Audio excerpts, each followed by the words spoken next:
All right. Speaking of fan-friendly fighters, Gilberto Ramirez is your new WBA cruiserweight champion. This after Zurdo put together a pretty comprehensive beating of longtime world title holder Arsene Goulamirian. I was ringside, Corey, in LA for that fight, and I just remember thinking before the opening bell, like, this might be where the Zurdo train stops, right? Like, for so many years, we watched Zurdo Ramirez fights, and we saw a guy just bully his opponents. He was always so much bigger than most of his opponents at 168, at 175. But this was a guy he was facing that was a career-long cruiserweight that had 19 knockouts in his 27 wins. That was coming in, even though it was off on a long layoff, with confidence. I'll admit, I believed Goulamirian was going to stop him. That was my prediction going into that fight. But Zurdo Ramirez, for the second fight in a row, showed me an evolution to his game. This is not the same pressure fighter, wing shots, win but by sheer volume. He had a game plan. He showed good footwork. He showed better than expected defense.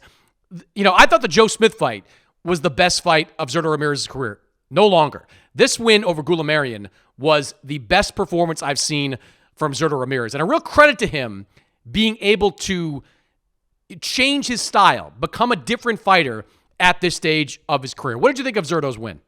Yeah, I thought it was a brilliant boxing performance. And you're right, Chris. He's adapted to the realities of the new weight class, that he can't fight exactly the same way that he did before because he's not going to be colossally bigger than his opponents the way that he's been for the vast majority of his career. And the other thing that I kept thinking, too, is this is kind of an illustration of the realities of how much some of these 175 pounders, 168 pounders are actually cutting or taking off their natural frame, because learning that Zurdo walks around 220.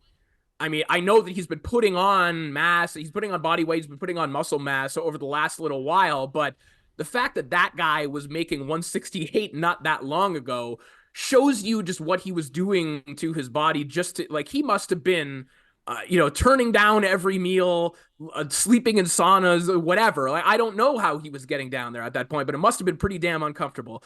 So, but Zurdo clearly fits in. Like, he doesn't look out of place at cruiserweight. I thought his body looked pretty solid up there. He seems very comfortable. He seems energetic, and it's fun having a fighter who has a legitimate fan base that's based in the United States in the cruiserweight division like this. And historically, the spikes in popularity in the cruiserweight division have come when guys have either come down or up that have been popular in other weight divisions. I mean, really, like, the genesis of this division entirely is because, Evander Holyfield comes up to cruiserweight, Dwight Muhammad Qawi comes up as well, Leon Spinks for like the one of the inaugural title fights comes down to cruiserweight. You get these recognizable names and people say, yeah, cruiserweight's really fun. These 200 pounders, they're the size of the old timey heavyweights. They're athletic and with power. These fights are great.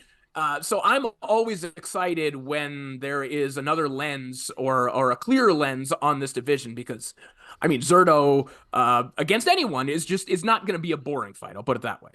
Yeah. I want to give Julian Chua a lot of credit too for helping to, change Zurdo into the fighter that we're seeing today. He has done a great job at making Zurdo Ramirez a boxer. And I know that was the plan when he first started working with him. There was a lot of people skeptical of it. I'm sure I was among them. But the footwork that Zurdo showed against Joe Smith, the pivoting, the movement he had against Goulamirian. There were things that I was impressed with that just based on Zurdo's natural gifts. Like, he took clean shots and he was able to hang with them. So I'm impressed, continue to be impressed by his chin, but he won that fight as much with tactics as anything else. Like, I commented on this during the fight, but Goulamirian was like searching for a target the entire fight. He was looking for an opportunity to let his hands go. And Zurdo, all fight long, just shrunk up that target. Like, he had his chin tucked, his head down, his hands up. They were covering his lower midsection as well.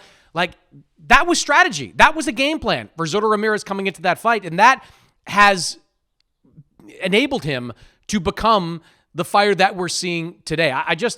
I'm really impressed. Like, when he lost to Dimitri Bivol, Corey. I thought that was it. Like, he maybe goes up to cruiserweight, but he's as big as he is. Like, he's not going to be that big a cruiserweight. I know people were talking about him as heavyweight. I was skeptical of that.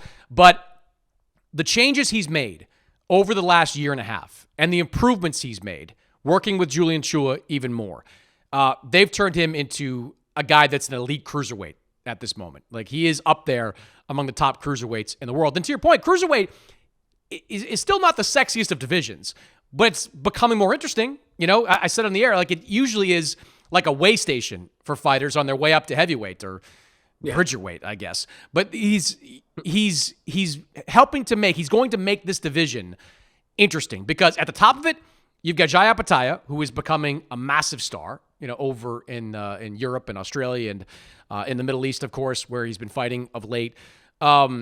You've got other guys that are there. I saw Chris Billum-Smith tweeted at me, when I didn't put his name in a graphic in terms of next opponents. He wants a piece of Zurdo. He's a developing name. If Zurdo wants to try to go to that dumb bridgerweight division, he could fight, Lawrence Okoli might have a belt in that weight class at some point. That could be an interesting fight, maybe over in the UK. All of a sudden, this sort of, less talked about weight class is pretty interesting. Like, I'd love to see Zurdo against Jai Apataya. Like, I think that's a great fight. It's a tremendous clash of styles. The athleticism and the one-punch power of Jai versus just the sheer pressure and volume and skill set of Zurdo Ramirez. I think that is a big-time main event, either in the U.S. or over in the UK.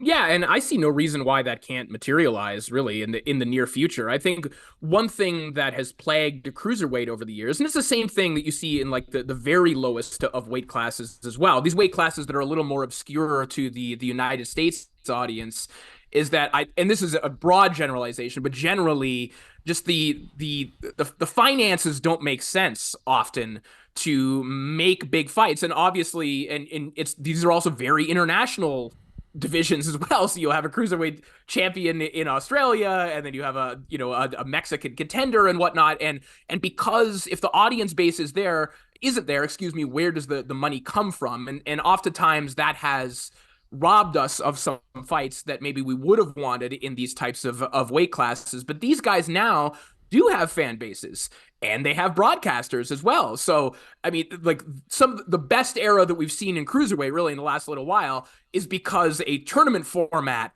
wiped these things out and said, well, the money is taken care of, the scheduling's taken care of, fight one another. And the cruiserweight tournaments that we got were awesome. We all love those. But now I think we have awesome fights and guys with fan bases that also connect here in the United States, which still makes a difference when it comes to money, at least. I see no reason why we can't get a Zurdo and Opataya, and it would, in wherever they put it, I think it draws really well too. Yeah, Chris Billum-Smith made it clear that he's willing to come over to the U.S. to fight Zurdo. So you do that fight in Southern California, Los Angeles, Anaheim. You're going to draw a pretty decent crowd, and that's a pretty decent main event